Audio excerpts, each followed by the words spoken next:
¿Qué tal amigos del Movimiento Sangre Azul México? Muy buenas tardes. Los saluda su amigo el licenciado César Rubio. Y bueno, en esta tarde de sábado 11 de julio del 2020, estamos muy contentos porque esta semana fue bastante productiva para el movimiento. Tuvimos la fortuna de ser entrevistados por nuestros amigos de Imagen Televisión.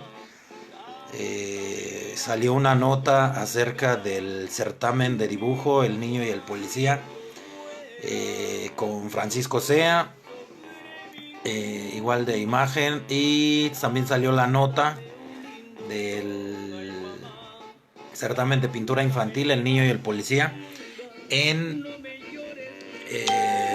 el periódico El Excelsior.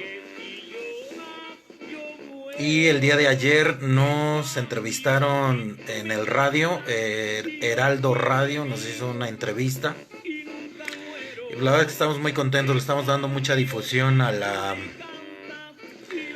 cuestión del certamen porque queremos que los niños participen, que los niños se involucren, que involucren a sus papás para que puedan realizar sus dibujos y que nos los puedan mandar.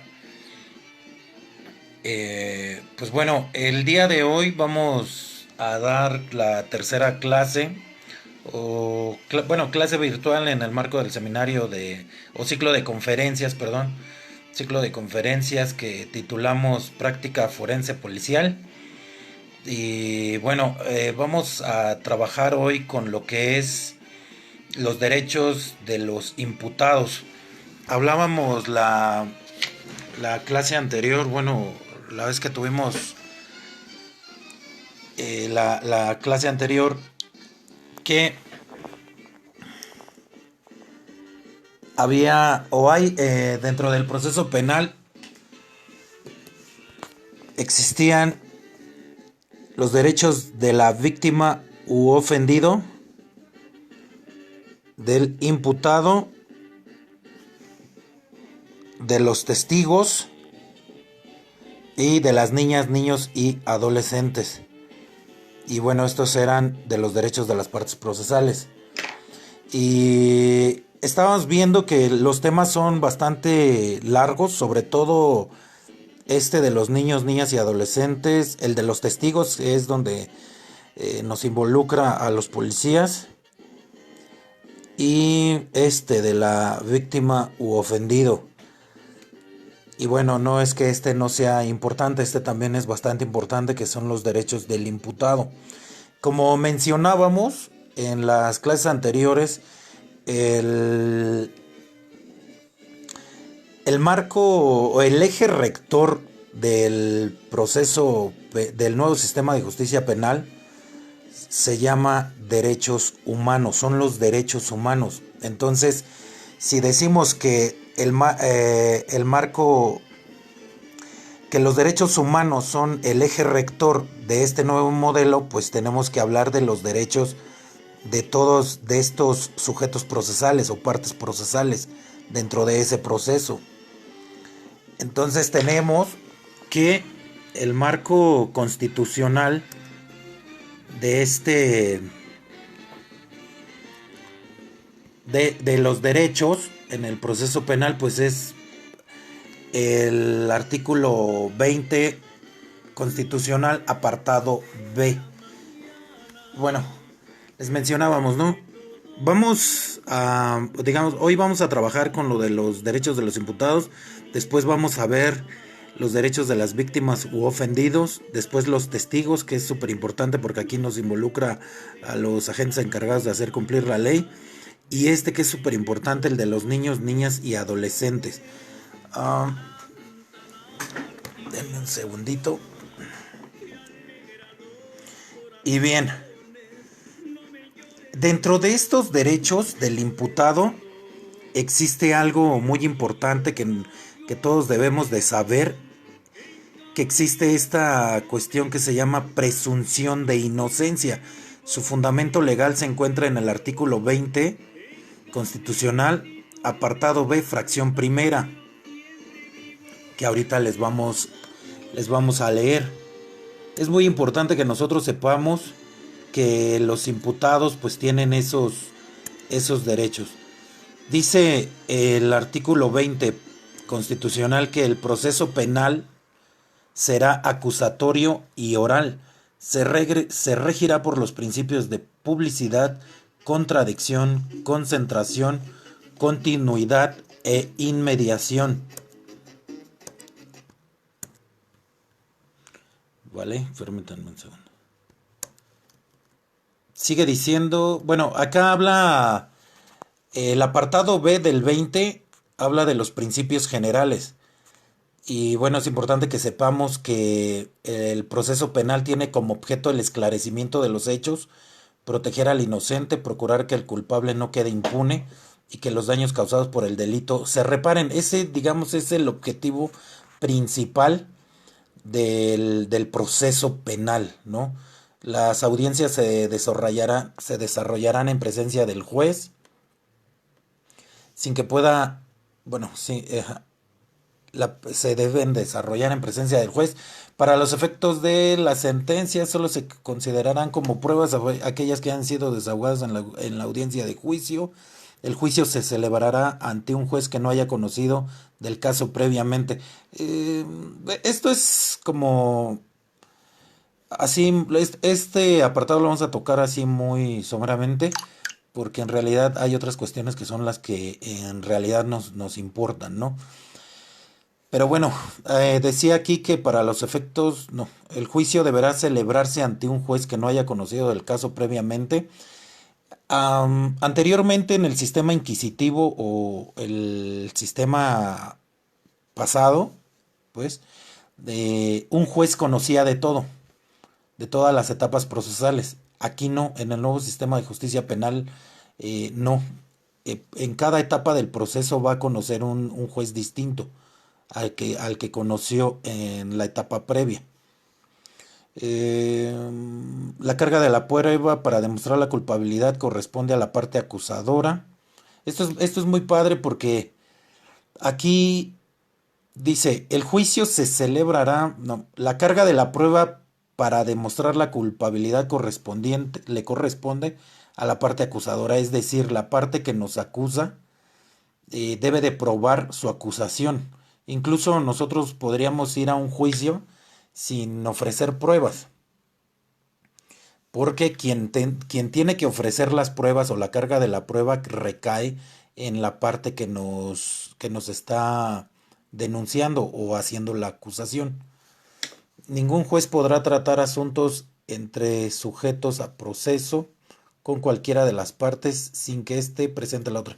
Aquí los jueces no pueden hablar con una sola parte a la vez, sino que para hablar con cualquiera de las partes, el juez debe de hablar con ambas partes juntas, nunca por separado. Una vez iniciado el proceso penal, siempre y cuando no exista oposición del inculpado, se podrá decretar su terminación anticipada en los supuestos y bajo las modalidades que determine la ley. Bueno, esto habla acerca de lo que es se me va el nombre del procedimiento abreviado. Vaya, cuando el culpable o el probable responsable acepta la comisión del hecho que se le imputa. Entonces puede entrar a esta cuestión de bueno, en caso de que no sea una cuestión donde hubiera violencia, puede entrar a las medidas alternas de solución de controversias. Solo en caso de que no se haya cometido como con violencia el delito. Y bueno, acá la parte que nos interesa es que el 20 constitucional habla acerca de los derechos de toda persona imputada.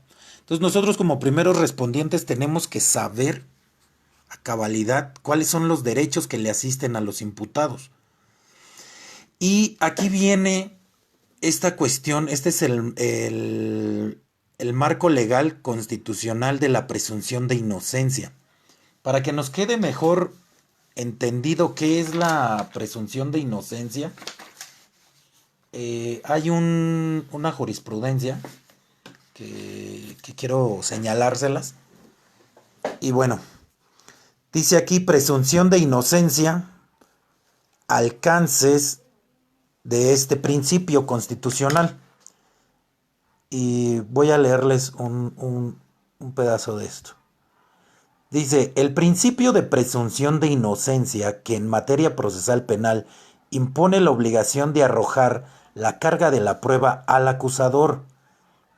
Es un derecho fundamental de la Constitución que la Constitución Política de los Estados Unidos Mexicanos reconoce y garantiza en general, cuyo alcance trasciende la órbita del debido proceso, pues con su aplicación se garantiza la protección de otros derechos fundamentales como son la dignidad humana, la libertad, la honra y el buen nombre, que podrían resultar vulnerados por acusaciones penales o disciplinarias.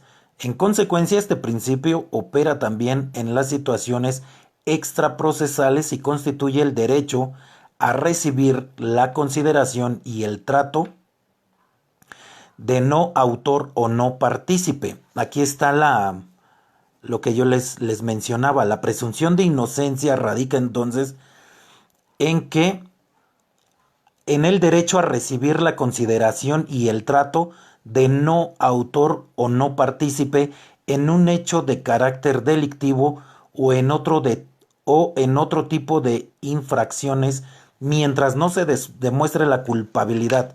Por ende, otorga el derecho a que no se apliquen las consecuencias o los efectos jurídicos privativos vinculados a tales hechos en cualquier materia. Entonces, esa es el principio de inocencia, que también es un eje rector dentro del sistema penal, del nuevo sistema de justicia penal, donde nosotros como primeros respondientes tenemos que tutelar y garantizar ese derecho, no importando las circunstancias que hayan originado nuestra intervención. Nosotros en todo momento tenemos que velar por que los derechos humanos del imputado no sean violentados ni flagelados o traspasados por nuestro actuar. Y tampoco debemos de permitir que estos sean vulnerados por terceros. Esto quiere decir que si nosotros tenemos ya bajo nuestra custodia al probable responsable, no debemos de permitir que sea violentado por terceros. Esta situación es muy difícil en la práctica, sobre todo aquí en la Ciudad de México.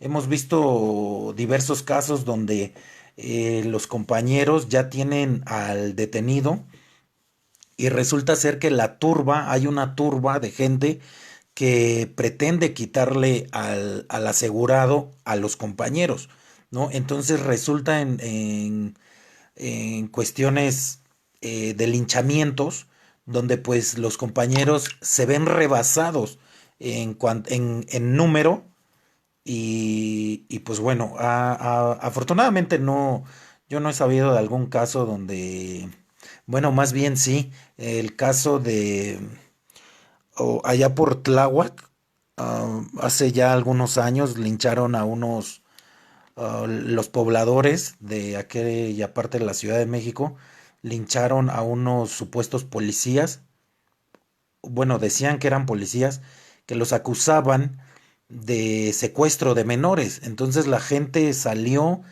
estaban golpeando a estas personas, llegó la policía, trató de impedirlo, pero desafortunadamente eh, la turba les quitó a los detenidos e incluso les prendió fuego, ¿no? Ahí nosotros, pues, por más que querramos, pues no podemos tutelar este derecho a la protección de la inocencia y a la seguridad del imputado. Bien, dice entonces el apartado B, dice de los derechos de toda persona imputada a que se presuma su inocencia mientras no se declare su responsabilidad mediante sentencia emitida por un juez de la causa. Entonces, mientras no sea eh, declarado, mientras no se haya dictado una sentencia firme y que haya sido emitida por un juez, no puede ser tratado de otra forma al imputado. Aguas con eso. Otro derecho que tiene el imputado es a declarar, si es su deseo, o a guardar silencio, si también ese fuera el caso, ¿no? Dice aquí, desde el momento de su detención se le harán saber los motivos de la misma y su derecho a guardar silencio, el cual no podrá ser utilizado en su perjuicio. Aquí es importante que cuando nosotros hacemos la detención del probable responsable, perdón, le tenemos que hacer saber cuál es el motivo de esta detención. En ese mismo momento se le va a hacer saber este derecho que él tiene a guardar silencio. De hecho, por acá vamos a leer también que tiene derecho a que se le lean sus derechos, que es incluso una obligación por parte del agente aprensor a hacerle saber sus derechos al, al detenido. E incluso vamos a dejar constancia en el informe policial homologado, ¿vale? Debemos de dejar constancia por escrito de ello. Queda prohibido y será sancionada por la ley penal toda incomunicación, intimidación o tortura. La confesión rendida sin asistencia del defensor carecerá de todo valor probatorio. Esta cuestión de la confesión rendida sin la asistencia del defensor, pues generalmente el policía cuando detiene al imputado, le puede preguntar el Ministerio Público si tuvo conversación con el imputado al momento de su aseguramiento, pero prácticamente esas manifestaciones o esa declaración no es que no tenga valor, pero finalmente no fue rendida ante la defensa del imputado, por lo cual pues no tendría así como eh, el debido sustento, ¿no? Tendría que estar precisamente al momento de la detención persona que diga ser el asesor jurídico o la defensa del acusado. Perdón, no es asesor jurídico. El asesor jurídico únicamente es para las víctimas u ofendidos y testigos. Dice, la confesión, bueno, eso ya lo quedamos, queda prohibida y sancionada por la ley toda incomunicación. Aquí nosotros en la práctica pues podemos permitirle al imputado realizar una llamada. Digo, si es que está en nuestras posibilidades poderlo hacer. Pero en general se le puede mencionar que la llamada la hará ante la agencia más bien la fiscalía que le toque conocer del asunto, ¿vale? La fracción tercera del apartado B del 20 constitucional nos dice que tiene derecho a que se le informe tanto en el momento de su detención como en su comparecencia ante el Ministerio Público, el juez, los derechos que se le imputan. Aquí, este es el fundamento constitucional que nosotros, bueno, que tenemos para, nos da la obligación de hacerle saber sus derechos al imputado cuando éste es detenido, ¿vale? Esto igual debe de quedar la constancia de que se le hicieron saber sus derechos en el llenado del informe policial homologado. Y este es el marco jurídico o el fundamento legal de ello. Tratándose de delincuencia organizada, la autoridad judicial podrá autorizar que se mantenga en reserva el nombre y datos del acusador. Bueno, eso solamente en estos casos excepcionales de delincuencia organizada. La ley establecerá, dice, los beneficios a favor del imputado, procesado o sentenciado que preste ayuda eficaz para la investigación y persecución de delitos en materia de delincuencia organizada. Esta parte de aquí está párrafo segundo de la fracción tercera del 20 constitucional, es el marco legal o el fundamento legal de los testigos de colaboración, que ya lo vamos a ver dentro de los derechos de los testigos. HN Ferni, hola, buenas tardes, gracias por vernos, Ferni, muchísimas gracias. Y a todos los que nos están viendo en este momento. Dice que tiene derecho a que se le reciban testigos y además pruebas pertinentes que ofrezca, considerándosele el tiempo que la ley estime necesario y al efecto y auxiliándose para obtener la comparecencia de las personas cuyo testimonio solicite en los términos que señale la ley.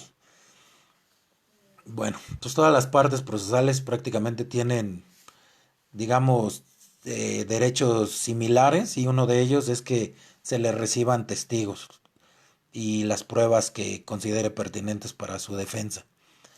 Será juzgado en audiencia pública por un juez o tribunal. La publicidad solo podrá restringirse en los casos de excepción que determine la ley. Este principio de publicidad es que las audiencias deben de ser públicas o estar abiertas al público.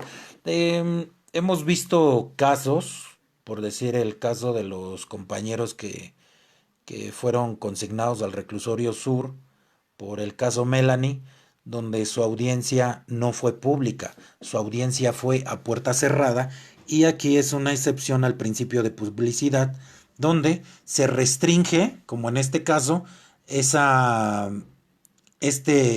principio o derecho a que sea juzgado de forma pública. Por estas razones de seguridad pública, protección de las víctimas o testigos, o casos mediáticos como fue el caso de Melanie, cuando se ponga en riesgo la revelación de datos legalmente protegidos o cuando el tribunal estime que existen razones fundadas para justificarlo, como es el caso que les mencionábamos, ¿no? O podría ser también en casos de delincuencia organizada, secuestro, cuestiones de esas, ¿no?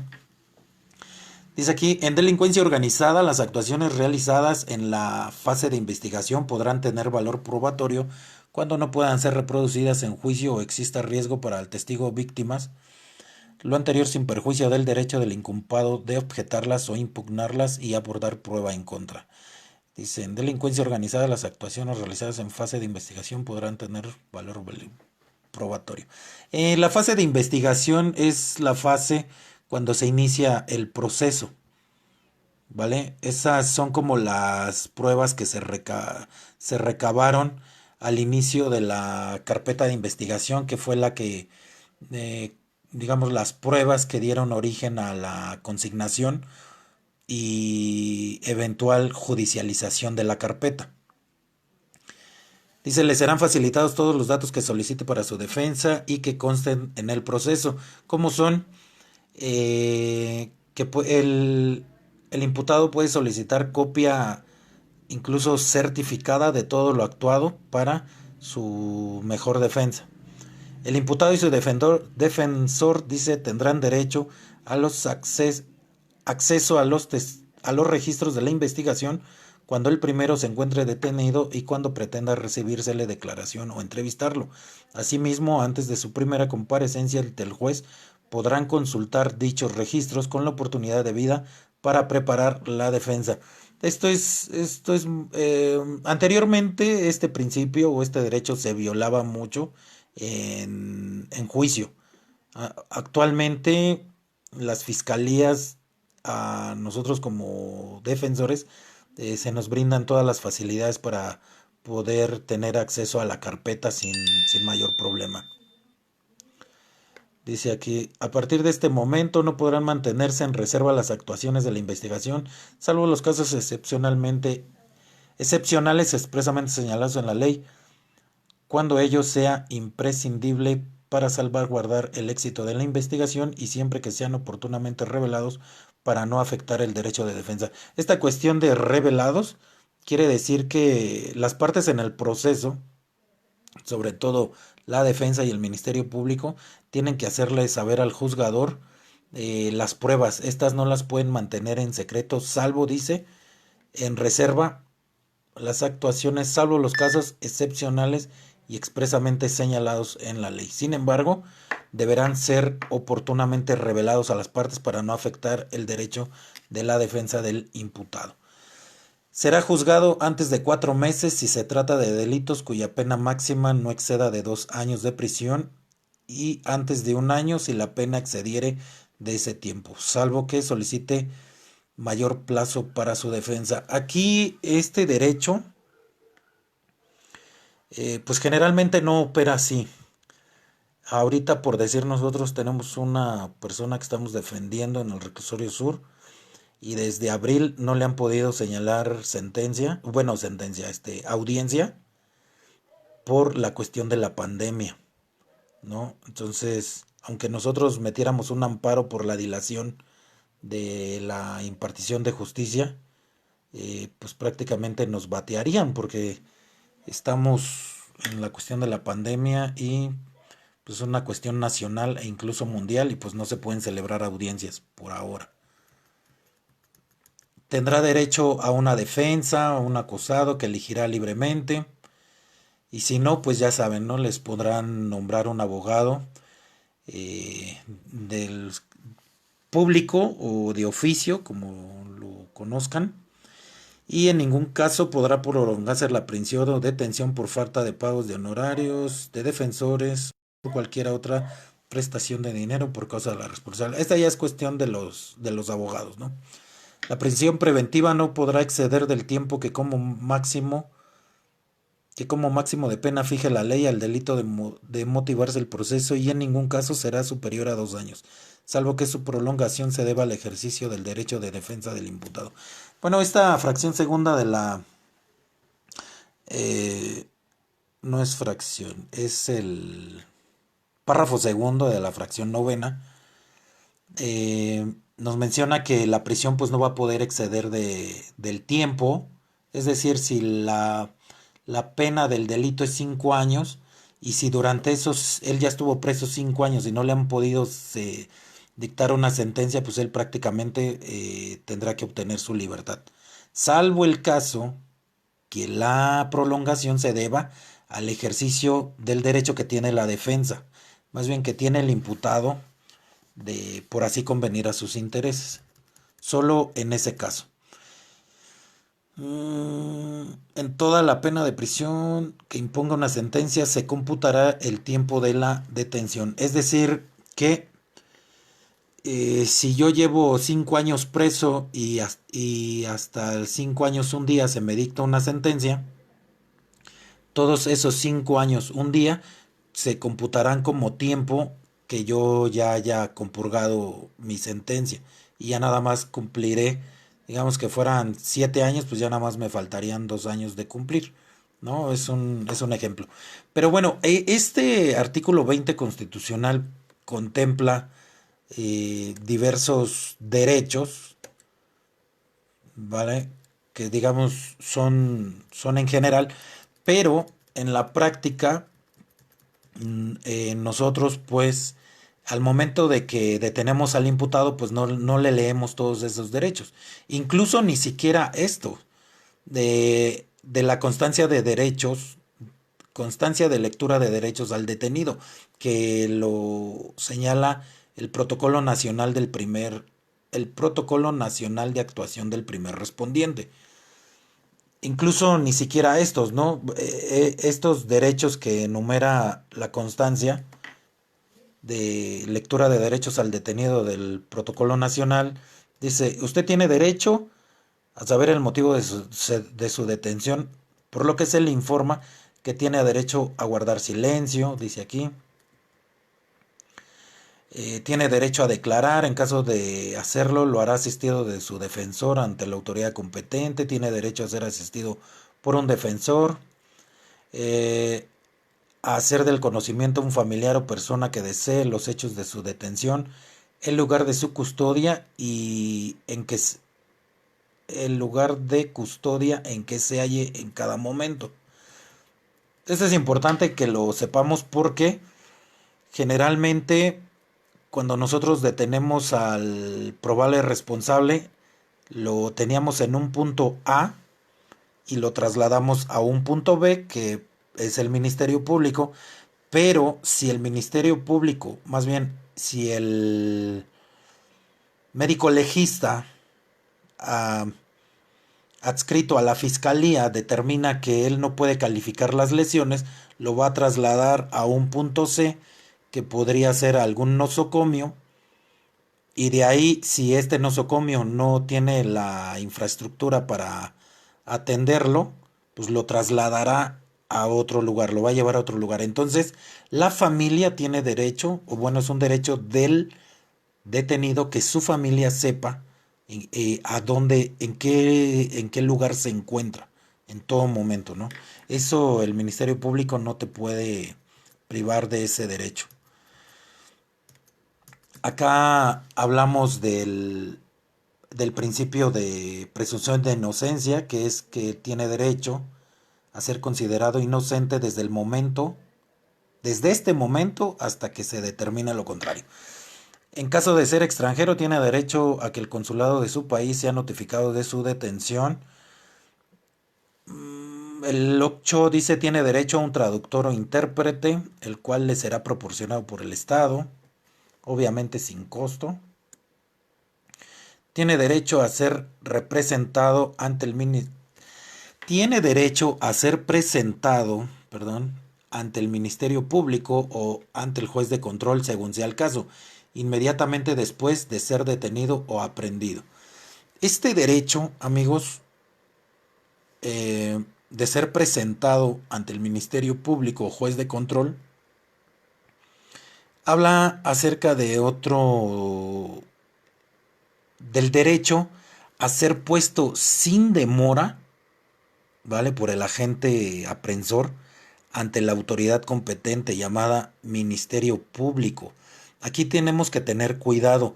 Hablábamos apenas eh, en una de las clases anteriores, perdón, hablábamos de que nosotros tenemos que realizar nuestro parte informativo o la correcta elaboración del parte informativo. Dentro de este parte informativo nosotros vamos a señalar de forma clara. Sale la emergencia a las... miren, les voy a poner aquí un ejemplo. Dejen, saco una hoja. Es que no traigo... Vamos a sacar una hojita.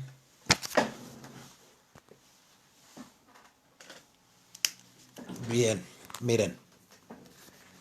Nosotros en nuestro parte informativo vamos a señalar que lo detuvimos, digamos, a las 9 a.m., ¿no? Pero de aquí, de las 9 de la mañana hasta, no sé, pongámosle 3 p.m., se hizo la puesta a disposición. ¿Por qué desde las 9 hasta las 3? ¿No? Aquí hay una interrogante. ¿Por qué? Aquí podríamos decir que estaríamos violentando su derecho a ser puesto a disposición de forma inmediata desde el momento de su detención hasta la puesta a disposición. Pero existen casos donde de forma justificada nosotros podemos señalar que hubo este retraso desde que se realizó la detención hasta la puesta a disposición. ¿Por qué?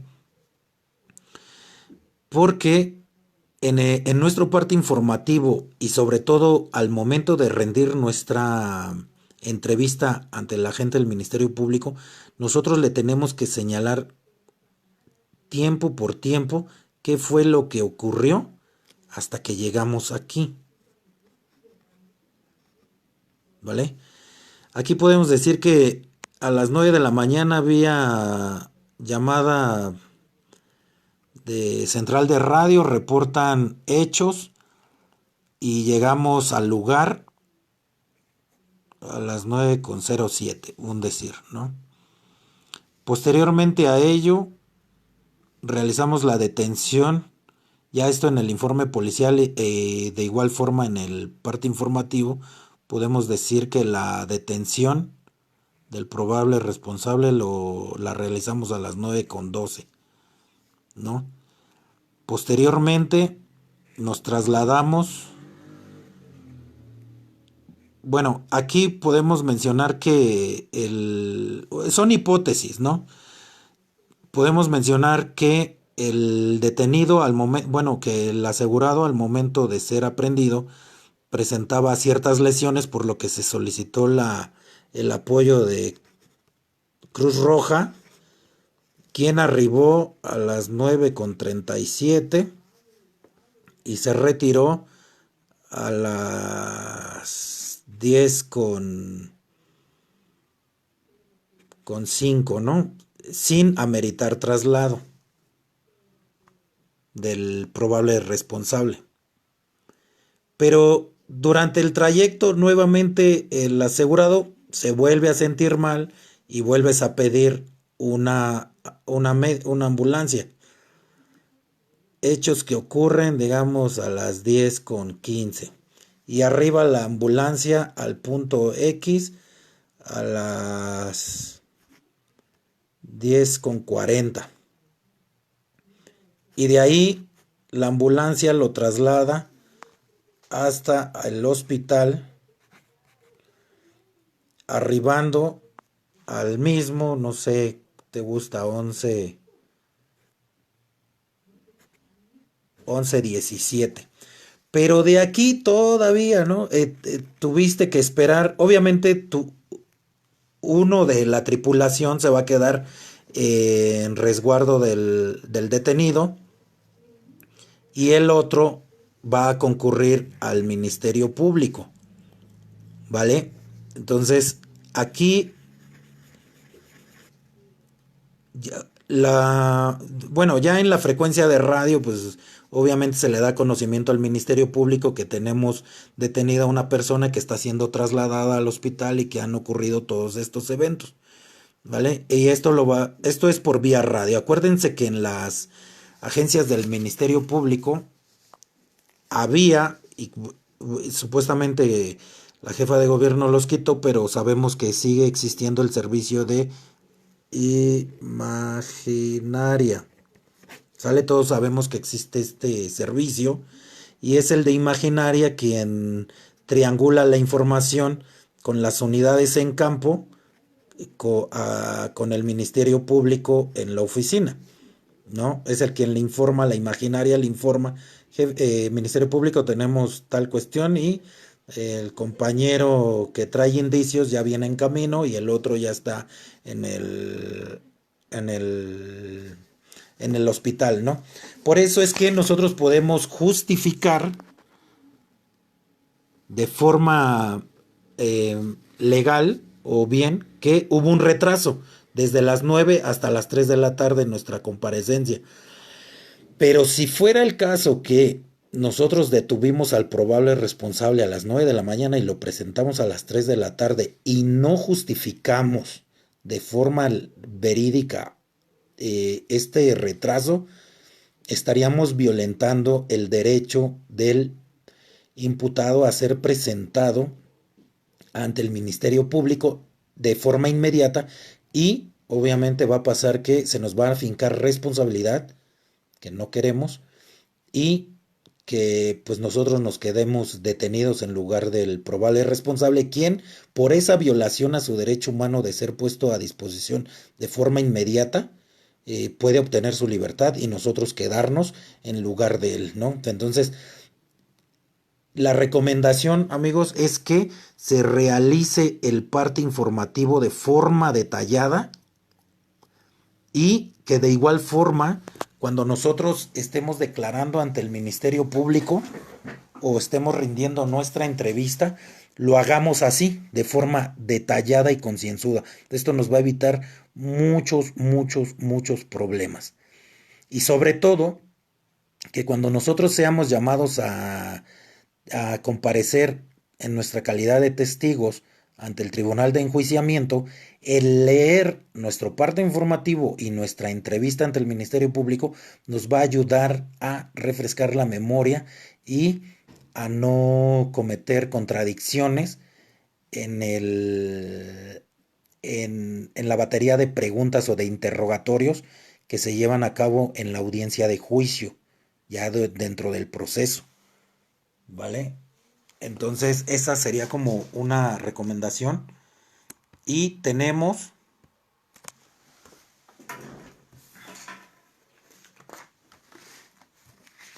eh, existe la constancia de derechos que viene precisamente en el informe policial homologado, el IPH, ¿no? Que ya hablaremos un poco más adelante de él. Y bueno, eso sería básicamente todo acerca de, o lo más importante que tenemos que saber nosotros, que los imputados deben de ser tratados eh, con respeto, con dignidad y no flagelar sus derechos al momento de ser detenido. Porque fíjense que, y es muy cierto, ha pasado que se llega a detener a personas que iban pasando por el lugar y que pues ahora sí estuvieron en el lugar equivocado, en el momento pues, inoportuno y fueron detenidos, ¿no? Entonces, existe la obligación constitucional de observar un trato digno y decoroso a los imputados.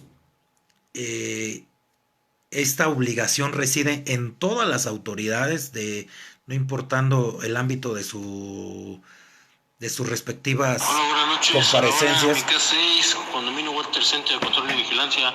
Somos pendientes, compañeros. Y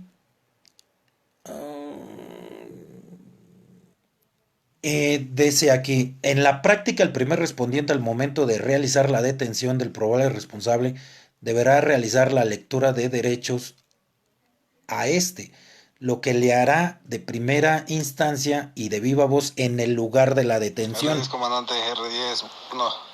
Y posteriormente dejará constancia de ello por escrito en el informe policial homologado, es decir, ya en el llenado, ¿no? Todos conocemos ese apartado donde se deja constancia de que al imputado se le, o en ese momento detenido, se le dio lectura de sus derechos, sobre todo que se le dio un buen trato. Ahora, yo les recomiendo, compañeros, que cuando ustedes hagan la detención del probable responsable, obvio, primero, hacerle saber el motivo de su detención. Segundo, leerle la cartilla de derechos.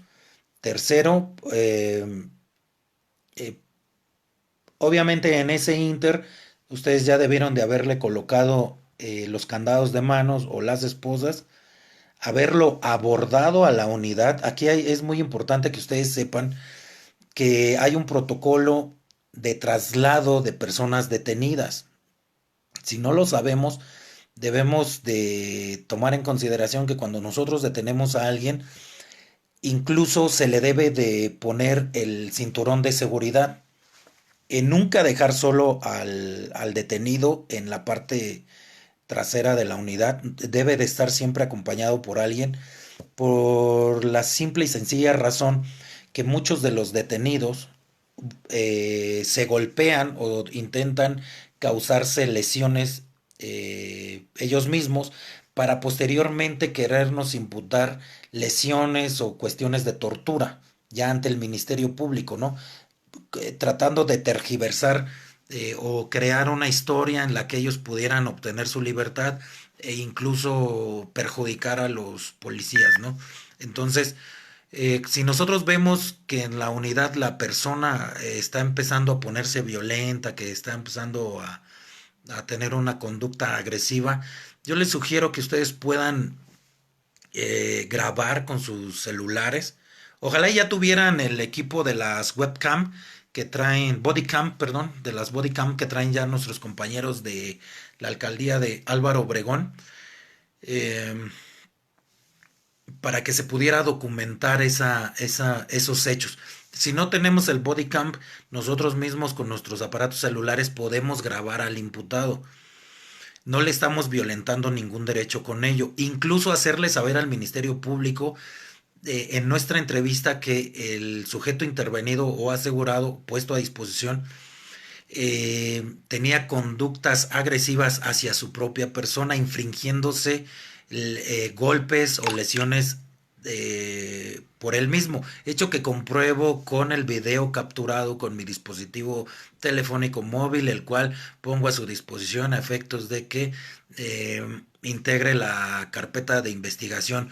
¿Por qué? Porque si nosotros en ese momento no le hacemos saber al Ministerio Público que esta persona se puso agresiva, posteriormente él nos denuncia eh, y ya en una comparecencia ante el Ministerio Público de Servidores Públicos, valga la redundancia, no le hacemos saber al Ministerio Público esa cuestión, pues nos va a decir, oye, tú tenías conocimiento del hecho y no lo hiciste saber al momento de tu entrevista con el Ministerio Público que inició la carpeta, pues como que no va a ser creíble. No es que no nos vayan a aceptar la prueba, sino que para qué tener el trago amargo de ser llamados a una fiscalía de forma innecesaria cuando nosotros en el momento de realizar nuestra puesta a disposición podemos exhibirle al Ministerio Público esas pruebas para evitar posibles denuncias y sobre todo posibles problemas, ¿no? Que vas a tener que pagar la representación de un abogado y pues bueno, no es un dinero que te puedes ahorrar.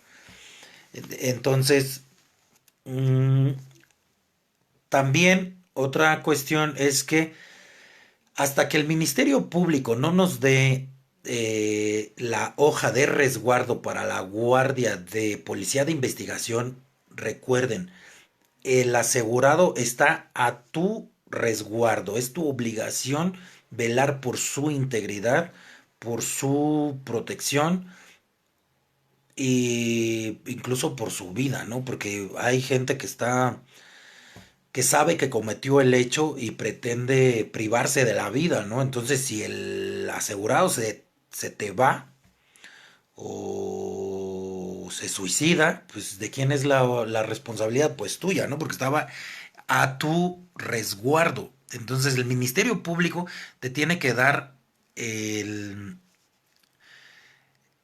el oficio para que quede ya resguardo, ahora sí cambien de guardia, ahora sí la guardia que está en todas las agencias de las fiscalías, para que ahora pase a resguardo ya no tuyo, sino de la policía de investigación. Ya va a pasar y ya va a ser ahí, a partir de ese momento, responsabilidad de ellos todo lo que le pase a nuestro detenido.